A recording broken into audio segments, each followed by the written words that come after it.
Dernière édition de Métro News pour cette semaine. Bonsoir à toutes et à tous. Très heureuse de vous retrouver pour notre rendez-vous d'actualité. À la une, nouvelle offensive repoussée par la PNH. Les forces de l'ordre ont affronté intensément des gangs armés ce vendredi au carrefour de l'aéroport, faisant plusieurs victimes parmi les bandits, selon des témoignages. Y a-t-il des défections au sein des forces kenyanes en Haïti? Contrairement à une information relayée par Reuters, le chef de la mission multinationale, Godfrey Otunge, dément les affirmations concernant la démission de 20 officiers de police en raison de retard de paiement. Et concernant les consultations autour du projet de la nouvelle Constitution, depuis le 12 novembre, le groupe de travail sur la Constitution, dirigé par Jerry Tardieu, a engagé des discussions avec divers secteurs. D'autres consultations, notamment avec la presse, sont à venir.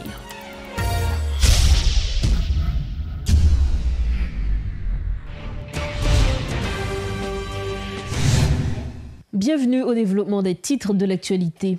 Les agents de la PNH ont repoussé une offensive des bandits à Delma ce vendredi 6 décembre.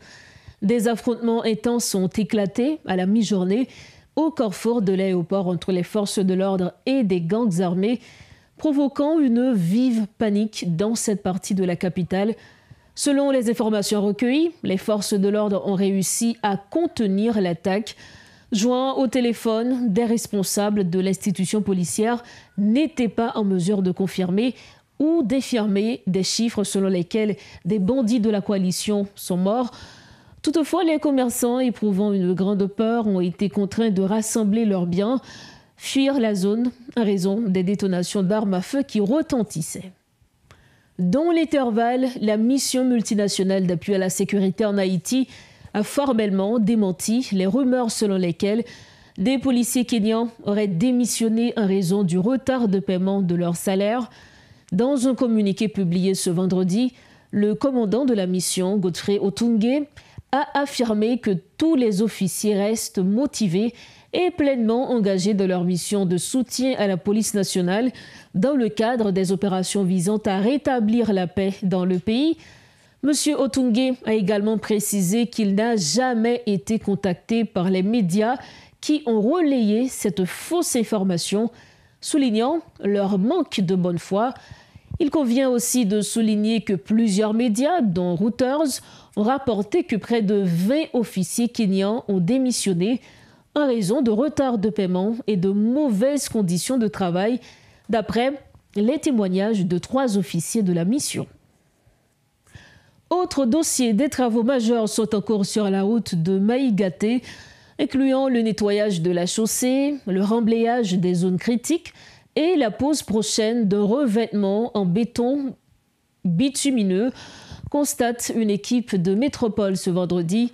Ces interventions visent à améliorer la circulation, renforcer la sécurité des usagers et garantir la durabilité des infrastructures routières. Rodolphe Pierre-Louis nous présente la situation dans son reportage. Il n'y a pas longtemps de cela, soit 2 mois plus tôt, la route de Maïgaté faisait peine à voir. Des masses de boue, des tas d'immondices, des mauvaises odeurs. Circuler était loin d'être une partie de plaisir, que ce soit pour les véhicules privés, publics, motocyclettes, piétons, entre autres. Aujourd'hui, le tableau a changé. La route de Maïgaté est en réhabilitation. Le ministère des Travaux publics, Transports et Communications se dit en action pour des infrastructures de qualité. Un communiqué a même été rendu public autour de la réhabilitation de la route de Maïgaté en vue d'améliorer la circulation, garantir la sécurité des usagers, assurer la qualité des infrastructures routières. D'importants travaux sont en cours sur la route de Maïgaté. Nettoyage de la route, remblayage des zones critiques et pose prochaine d'un revêtement en béton bitumineux sont autant de travaux en cours de réalisation dans les environs de l'aéroport international Toussaint-Louverture. Le MTPTC dit s'engager pour des routes résilientes, plus sûres et un développement durable au service de la population haïtienne. Tenant compte du niveau de dégradation des axes de communication routière à l'échelle nationale, la réhabilitation de la route de Maïgaté n'est qu'une goutte dans l'océan, selon des témoignages sous couvert de l'anonymat. Bien d'autres en vont plus loin dans leurs réflexions en se demandant si les autres routes font partie du projet. Le groupe de travail sur la Constitution a rencontré plusieurs secteurs de la vie nationale concernant le projet de la nouvelle Constitution. Depuis le 12 novembre, divers secteurs ont participé aux discussions, notamment les syndicats des transports et de l'éducation, le secteur privé des affaires ainsi que plusieurs chambres de commerce. Selon Thierry Tardieu, coordinateur de cette structure, l'ancien député assure que d'autres rencontres sont prévues prochainement avec des secteurs tels que celui des femmes, les partis politiques, le secteur des droits humains, la presse, entre autres. M. Tardieu a tenu ses propos lors d'un point de presse ce vendredi 6 décembre. Écoutons un extrait de son intervention. La journée coule en nuit, nous multiplions les rencontres. Le premier secteur de rencontrer, c'est le secteur syndical. En pile représentant l'organisation syndicale qui est plus importante dans le pays, a chita parler avec nous pour disons sur question constitution. Nous ne sommes pas capables de citer toutes, mais si nous apprenons parler de eux, nous avons parlé de mouvement unifié des transporteurs haïtiens, nous avons parlé de confédération des travailleurs haïtiens, nous avons parlé de confédération des travailleurs et travailleuses des secteurs publics et privés, nous avons parlé de centrale nationale des ouvriers haïtiens, il faut nous dire tout est association nationale des propriétaires et chauffeurs d'Haïti et bien entendu fédération nationale des syndicats en éducation. Ça, c'est quelques organisations syndicales que nous avons rencontrées. Ensuite, nous avons rencontré le secteur privé. Nous avons rencontré Chambre Commerce et Industrie l'Ouest. Nous avons rencontré avec le président Chambre Commerce et Industrie d'Haïti, président Nathan Létan, et qui est d'accord pour lui aider nous, faire coordination avec toute l'autre chambre de commerce départementale. Il y a une façon pour nous gagner opinion. Chambre de commerce qui a opéré dans tout le pays. Nous avons rencontré avec ADI, Association des industries d'Haïti. Nous avons rencontré avec l'Institut Makaya. Nous avons rencontré avec AmCham, Association Chambre de commerce haïtiano-américaine. Nous avons rencontré tout avec Chambre de commerce haïtiano-canadienne. Et il y a pile d'autres organisations dans le secteur privé que nous avons rencontré avec eux. Nous avons rencontré avec le secteur Vaudois. Nous remercions Jean-Yves Josué, qui est directeur général bureau ethnologie, qui était favorisé et contact avec tous les leaders dans le secteur Vaudois. Et nous avons une représentation assez intéressante. Et nous avons à Lovier, nous avons tout à Lovidaoumé, nous avons Confédération nationale des vaudouisants haïtiens, nous avons pour le secteur vaudois, Société l'Afrique Guinée et un pilote qui te répond présent. Nous avons rencontré tout avec la Fédération protestante d'Haïti, qui était une belle délégation de pasteurs et qui était présidée par Calix Floridor, président de la Fédération protestante haïtienne. Nous avons rencontré avec l'organisation jeunesse. Nous avons félicité l'organisation nationale de la jeunesse haïtienne et que Michel-Ange Régis a présidé. Et nous avons tout remercié la coalition de la jeunesse haïtienne et nous pensons tout à causer jeunes et plusieurs autres organisations qui étaient rencontrées avec nous. Et ils sont d'accord pour servir de relais entre le groupe de travail sur la Constitution avec ensemble notre organisation jeunesse dans tout le pays, de telle sorte que nous gagnons vraiment sentiment jeunesse là, sous le travail que nous avons fait. Si on parle de Constitution, on parle de l'avenir, on ne peut pas légiférer, on ne peut pas planifier pour le court terme, on va planifier pour le long terme. Et qui est-ce qui peut gagner pour bénéficier de ça, mais pour porter le pays à sous de eux, c'est jeunesse ça. Nous avons rencontré tout avec un pile d'organisation société civile là. Par exemple, nous avons gagné le Collège national des architectes et des ingénieurs haïtiens qui n'ont pas jamais participé dans exercice comme ça. Nous avons rencontré l'association médicale haïtienne, médecins ont gagné parole pour dit tout. Donc, ensemble d'organisations, même avec l'Université de l'État, nous avons organisé une rencontre avec presque 300 doctorants et masterants en droit dans la faculté de droit et des sciences économiques. C'était une façon pour nous partager et troquer l'idée avec eux pour nous prendre opinion sur question constitutionnelle.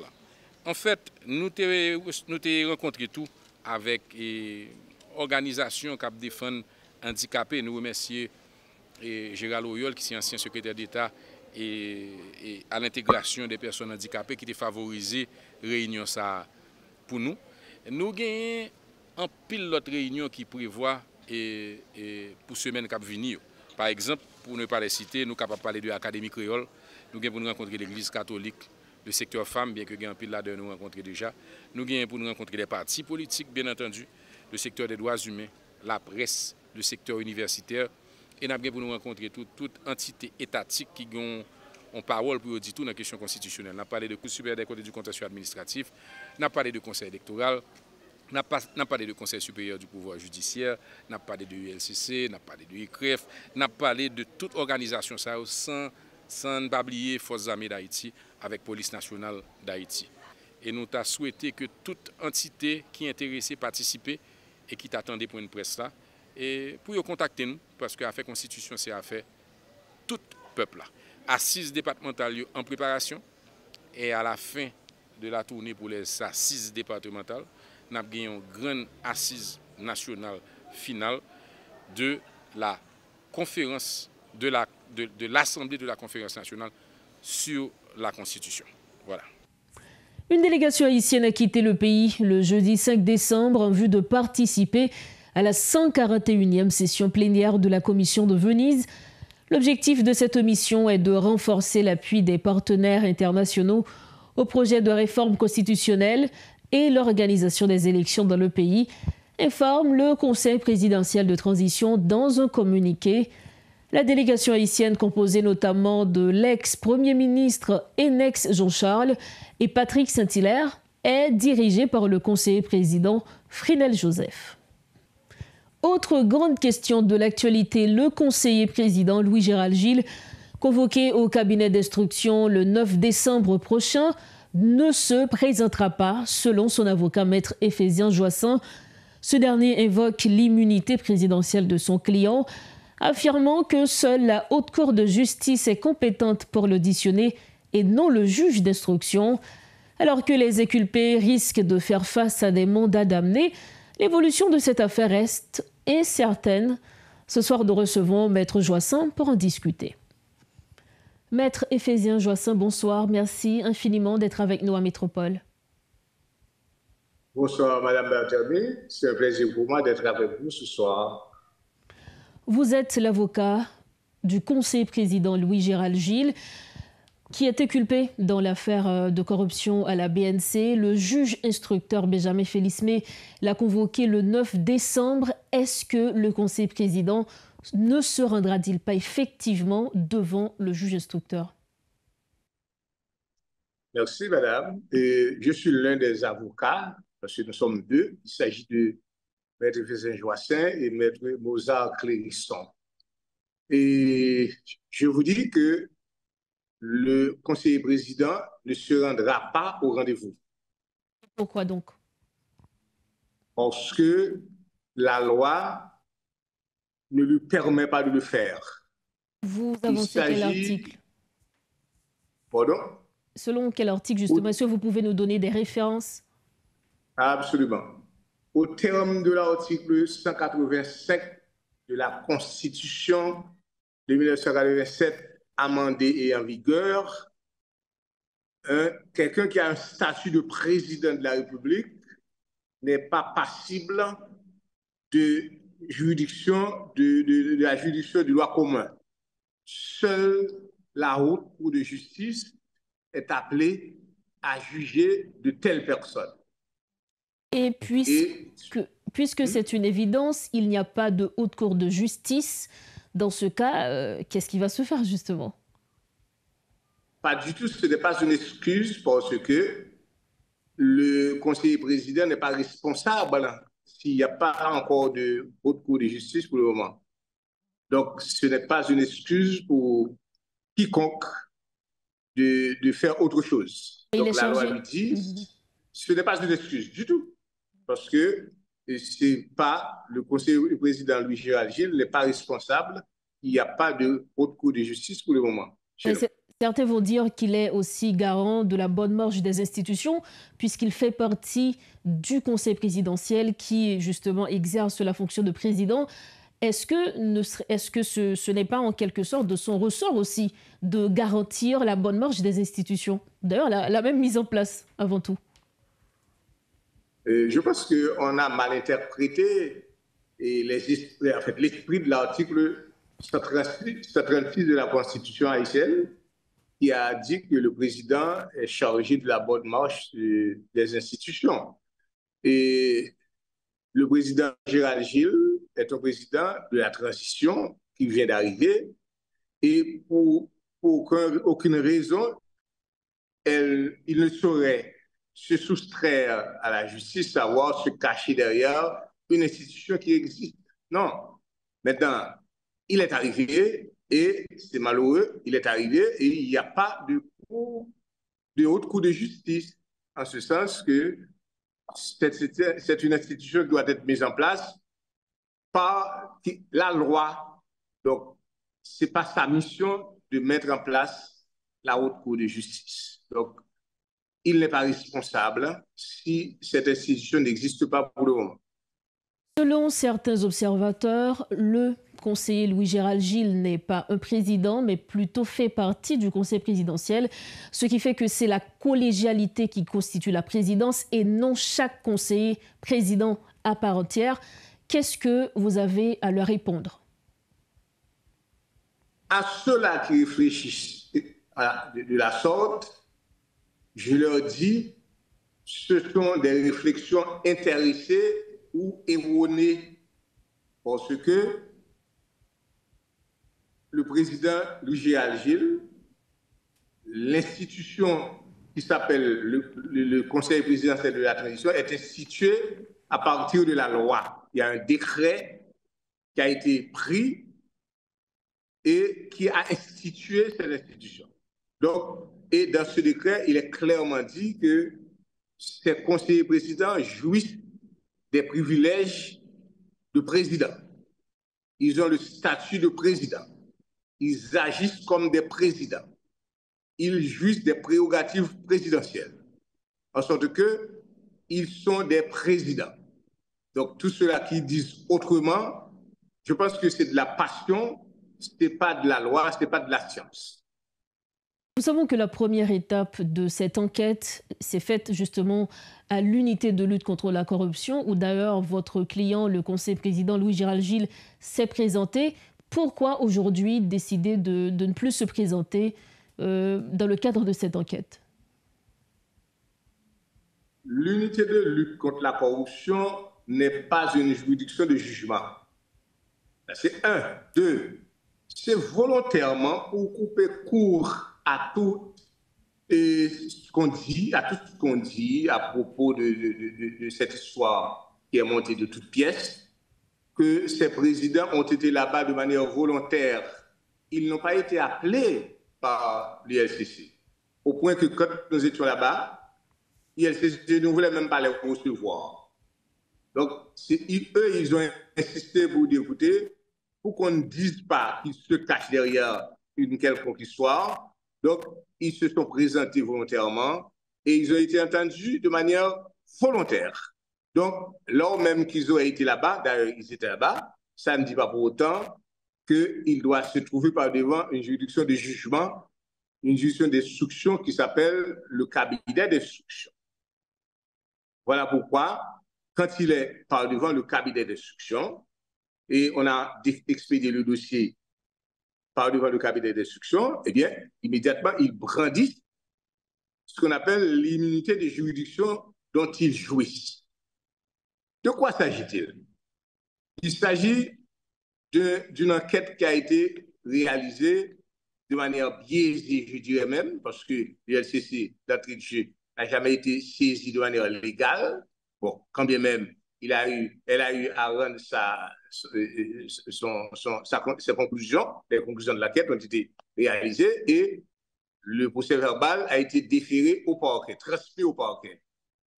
Maintenant, le parquet, bon, malheureusement, devrait prendre ce dossier et faire ce que de doit, parce que la loi fait obligation au parquet, quand il reçoit un document, il l'analyse pour voir est-ce qu'il y a matière à poursuite ou non. Bon, malheureusement, il ne l'a pas fait comme ça.